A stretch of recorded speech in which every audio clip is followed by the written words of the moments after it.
Market లో invest చేసి మీ డబ్బులు డబుల్ చేసుకోవాలనుకుంటున్నారా? విజయవాడలో జరిగే సుందరరామిరెడ్డి గారి లైవ్ సెమినార్ కి అటెండ్ అవ్వండి. నమస్తే, welcome back to Suman TV. నేను మీ సంజయ్. ఈరోజు మనతో పాటు ఉన్నారు ఇంటర్నేషనల్ సర్టిఫైడ్ మైండ్ఫుల్నెస్ మరియు హ్యాపీనెస్ కోచ్ డాక్టర్ అనూహ్య గారు. మ్యామ్తో మాట్లాడి కొన్ని విషయాలు తెలుసుకుందాం. నమస్తే మ్యామ్. నమస్తే అండి.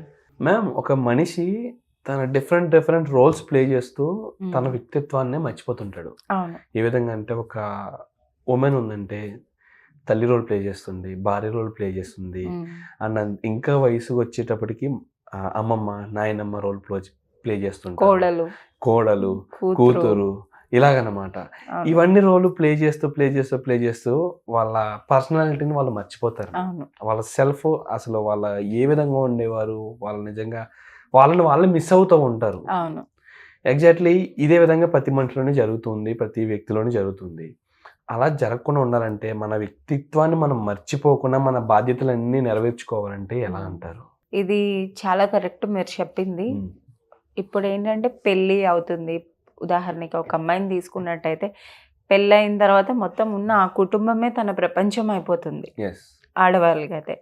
ఈవెన్ మగవారికైనా కూడాను బరువు బాధ్యతలు, రెస్పాన్సిబిలిటీస్, ఆ ఫీజ్ పే చేయాలి, ఈ ఫీజ్ పే చేయాలి అని ఇదంతా ఏంటంటే ఒక ర్యాట్ రేస్ అయిపోయింది అనమాట.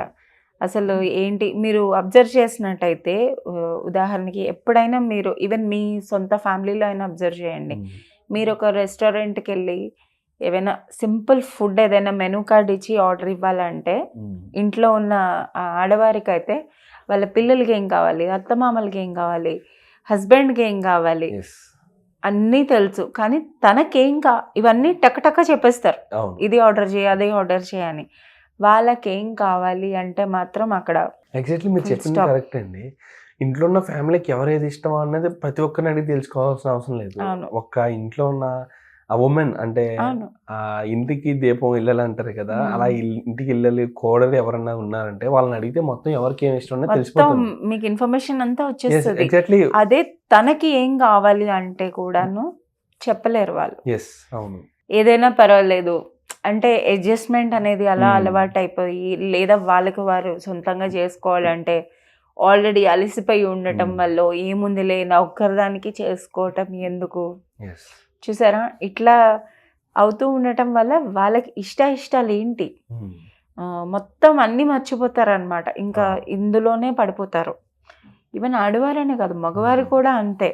వాళ్ళు చేసే సాక్రిఫైసెస్ అది. మగవారు అయితే వాళ్ళకి ఏదైనా కొనుక్కోవాలి అని ఒక ఫోను, మగవారి కంటే అదే ఉంటుంది కదా, టెక్నాలజీ రిలేటెడ్ ఫోన్ కానీ ఏదైనా తీసుకోవాలి కొనుక్కోవాలి అన్నా కూడా ఎందుకు ఇప్పుడు అవసరమా, ఏదైనా అవసరం వస్తుందేమో, లేదా నా మీద నేను స్పెండ్ చేసేకున్నా ఇంట్లో ఉన్న భార్యకో పిల్లలకో అమ్మ నాన్నకో ఏదో కొని పెడదాం ఇట్లా అనుకుంటూ ఉంటారు. వాళ్ళ ఇష్టాలని వదిలేస్తూ ఉంటారు అనమాట. సో ఈ కాలక్రమేణా ఏమవుతుందంటే, ఎంతకాలం ఎవరైనా అట్లా జీవించగలరు? సాక్రిఫైస్ చేస్తూ అంటే జీవించడం అంటే మ్యామ్ స్టార్టింగ్లో ఇది కొంచెం ఇబ్బందిగానే అనిపించవచ్చు. అంటే తల్లిదండ్రుల కోసం, భార్య పిల్లల కోసం కొన్ని విషయాల్ని, మన కోరికల్ని అదుపు చేసుకుని మరి మనం సేవింగ్స్ అనేవి చేస్తుంటాం, కోరికలు తీర్చుకోము, ఇంకా రకరకాలుగా ఉండే కొద్ది అలవాటు అయిపోతుంది. కరెక్టే, అలవాటు అయిపోతుంది, రొటీన్ అయిపోతుంది, మనకి ఏం పెద్ద డిఫరెన్స్ అనిపించదు. కానీ వన్స్ అపాన్ టైం మాత్రం మీద మనకి చిరాకు వస్తుంది, నిజంగా వస్తూ ఉంటుంది. ఎప్పుడైనా కూడా ఆడవారికైనా మగవారికైనా అసలు ఏం చేస్తున్నాను నేను, అసలు ఎందుకున్నాను, ఏం జరుగుతుంది నా జీవితంలో, ఇట్లాంటి క్వశ్చన్స్ వస్తూ ఉంటాయి అన్నమాట. ఇక్కడ ఏమైంది, డిస్కనెక్షన్ వచ్చింది, వాళ్ళతో వాళ్ళకి కనెక్షన్ అనేది మిస్ అవ్వటం వల్ల ఇలాంటివన్నీ వస్తూ ఉంటాయి అన్నమాట. మనం ప్లే చేయాలి రోల్స్, కానీ మనం బ్యాలెన్స్ చేసుకోవాలి. ఎవరికి వాళ్ళు ప్రయారిటైజ్ చేసుకోవడం అనమాట. అంటే ఎవరికి వారు ప్రాధాన్యత ఇచ్చుకోవడం చాలా ఇంపార్టెంట్. సో మళ్ళీ మనం బ్యాలెన్స్ చేసుకుంటూ మనతో మనకి కనెక్షన్ అనేది ఏర్పరచుకోవాలి అంటే చిన్న చిన్న టిప్స్ షేర్ చేస్తాను ఇవాళ. రోజు చేసే పనులే, ఎక్కువసేపు పట్టదు అది. సో స్లోగా బ్యాలెన్స్ చేసుకుంటూ మళ్ళీ మీతో మీరు కనెక్షన్ అనేది ఏర్పరచుకోవచ్చు.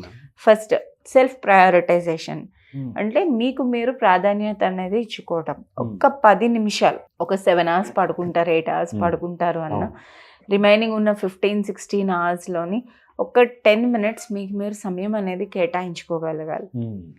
ఇట్లా చెప్పినప్పుడు కొంచెం మగవారికి వస్తూ ఉంటుంది. ఈ ప్రాబ్లం మగవారిలో ఉండదు. అవును, ఇది ప్రయారిటైజేషన్ ప్రాబ్లం అనేది ఆడవారిలో ఉంటుంది బాగా అన్నమాట. ఎక్కువగా ఉంటుంది. వాళ్ళు చాలా గిల్టీ ఫీల్ అయిపోతూ ఉంటారు అనమాట.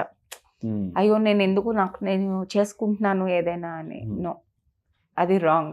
ఎప్పుడైతే మీకు మీరు సంతోషంగా ఉంటారో మీరు అప్పుడు మీ కుటుంబ సభ్యులకు కానీ ఎవరికైనా ఇంకా బెటర్ వెర్షన్గా కనిపిస్తారు. బికాజ్ మీరు కూడా కూల్గా రిలాక్స్డ్గా ఉన్నారు కాబట్టి ఇంకా హ్యాపీగా ఉంటారు. ఇది చాలా ఇంపార్టెంట్. రెండో విషయం ఏం చేయొచ్చు అంటే మనం ఇదివరకు కూడా మాట్లాడుకున్నాం, నో. ఏ మాత్రం గిల్ట్ ఫీలింగ్ లేకుండా నో చెప్పాలి. మీ బౌండరీస్ అనేవి మీరు సెట్ చేసుకోవాలి. నో చెప్పమన్నాం కదా అని చెప్పి ఎదుటి వ్యక్తి హర్ట్ అయినట్టు కాదు, దానికి కూడా ఒక పద్ధతి అంటూ ఉంటుంది. వాళ్ళని నొప్పించకుండా ఎందువల్ల అవుతుంది ఏంటి అనేది క్లియర్గా నో చెప్పాలి. అండ్ థర్డ్ పాయింట్ ఏంటి అంటే మీకంటూ ఒక రూమ్ సెట్ చేసుకోండి. రూమ్ ఇంట్లోని ప్రాబ్లం అంటే ఒక చిన్న కార్నర్ ఏదైనా, అది మీ కార్నర్. ఎవరికైనా సరే, మగవారికైనా ఆడవారికైనా సరే, ఎప్పుడైతే ఈ 10 minutes టైం అని చెప్తున్నాం కదా, ఏదో ఒకటి వెళ్ళి మీ కార్నర్లో మీరు సమయం అనేది అక్కడ గడిపారు అనుకోండి. మీకు నచ్చినట్టుగా డెకరేట్ చేసుకోవటం, మీకు నచ్చినట్టుగా ఆ రూమ్ని మెయింటైన్ చేసుకోవటం, ఇట్లా చేసుకోవచ్చు. అండ్ చిన్నతనం నుంచి మీకు ఏదైతే ఇష్టమో చేయడానికి, ఉదాహరణకి కొంతమందికి డ్రాయింగ్ చేయడం ఇష్టం కానీ ప్రస్తుతం బిజీలో డ్రాయింగ్ చేయరు, లేదా పాడటం ఇష్టం, అది వదిలేసి ఉండొచ్చు.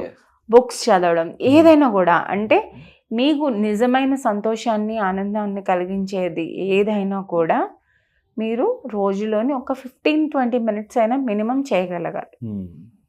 నేను చేస్తే ఎదుటి వాళ్ళు ఇప్పుడు విని ఏమనుకుంటారు, ఈ వయసులో మళ్ళీ నేను చేస్తున్నాను అది అంటే అవ్వదు. కొంతమంది అనుకుంటారన్న ఫీల్ ఉంటుంది. అనుకుంటారు అన్న ఫీలింగ్ తోనే ఉండరండి, చేయరు అసలు. ఈ వయసులో నీకు ఇవన్నీ అవసరమా అంటారేమో అని. ఈ వయసులో అవసరం నిజంగా ఈ థాట్ అనేది వస్తుంది, అందరూ ఇలా అంటారేమో అని చెప్పేసి కొన్ని కోరికలు ఉన్న చిలిపితన వాళ్ళు. అవును, ప్రతి మనిషిలో ఒక చిన్నపిల్లాడు చిన్నప్పటి నుంచి కొన్ని కోరికలు ఉంటాయండి.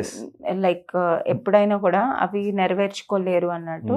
సో వాళ్ళు ఈ సమయంలోని ఈ టైం తీసుకొని నేర్చుకోవచ్చు వాళ్ళు. సో ఇక్కడ మనకి అలాంటివి నేర్చుకోవాలి అంటే, ఉదాహరణకి సంగీతం నేర్చుకోవాలనుకున్నారు అనుకున్నారని, ఇప్పుడు నేర్చుకోండి. సో ప్రయారిటైజేషన్ అయిపోతుంది, మీకు మీరు సమయాన్ని ఇచ్చుకుంటున్నారు, మీకు నచ్చింది ఏదో ఒకటి నేర్చుకుంటున్నారు, ఒక కొత్త హాబీని కూడా నేర్చుకుంటున్నారు. సో చాలా బెనిఫిట్స్ ఉంటాయి అన్నమాట ఇట్లా చేయటం వల్ల. అండ్ అన్నిటికన్నా ముఖ్యమైన ఇంపార్టెంట్ ఏంటి అంటే, ఒకవేళ మీరు ఇవేమీ మీకు చేయడానికి టైం కుదరదు అది అంటే, మీరు కాఫీ తాగే సమయం అయినా లేకపోతే ఏమీ చేయకుండా ఖాళీగా క్వైట్గా కూర్చోండి. అదైనా మీకు మీరు సమయం ఇచ్చుకున్నట్టే, ఏదో చేస్తేనే అని కాదు. సో అది చాలా ముఖ్యం. ఇంకా లాస్ట్ చెప్పాలి అంటే, అన్నిటికన్నా ఇంపార్టెంట్ విషయం మీ ఇమోషన్స్ని చెక్ చేసుకోవటం. ఉదయం, మధ్యాహ్నం, సాయంత్రం, రాత్రి ఏం చేస్తారు మధ్యలోని ఒకసారి మీకు మీరు ప్రశ్నించుకోవాలి. ఎట్లా ప్రశ్నించుకుంటారు, నేను ఎట్లా ఫీల్ అవుతున్నాను, ఇప్పుడు ఎలా అనిపిస్తుంది, నాకు ఏమైనా ఎమోషన్స్ వస్తున్నాయా, నాకు నచ్చినట్టే నేను ఉంటున్నానా. ఈ మెయిన్ డిస్కనెక్షన్ అనేది ఎక్కడ వస్తుందంటే ఆ వాల్యూస్ నుంచి. ప్రతి మనిషికి కొన్ని వాల్యూస్ అనేవి ఉంటాయి. సో ఆ వాల్యూస్ ప్రకారం వాళ్ళ లైఫ్ అనేది జీవించినప్పుడే వాళ్ళకి డిస్కనెక్షన్ అనేది వస్తుంది. సో నా వాల్యూస్ ఏంటి, నా వాల్యూస్ ప్రకారం నేను జీవిస్తున్నానా లేదా నా లైఫ్ని, ఇట్లా చెక్ చేసుకుంటూ ఉండడం. సో మీకు ఏదైనా నెగటివ్గా అనిపించింది అనుకోండి, ఇమీడియట్గా అక్కడ బౌండరీ సెట్ చేసుకోండి. ఎందువల్ల వస్తుంది ఏంటి అని. మళ్ళీ ఇక్కడ బ్యాక్ టు అవేర్నెస్ చేస్తున్నాం మనం ఇక్కడ. అండ్ లాస్ట్ గ్రాటిట్యూడ్ రాసుకోవడం, అది చాలా ఇంపార్టెంట్. మీ లైఫ్లో ఉన్న వాటికన్నిటికీ మీరు గ్రాటిట్యూడ్ రాసుకోవటం పడుకునే ముందు.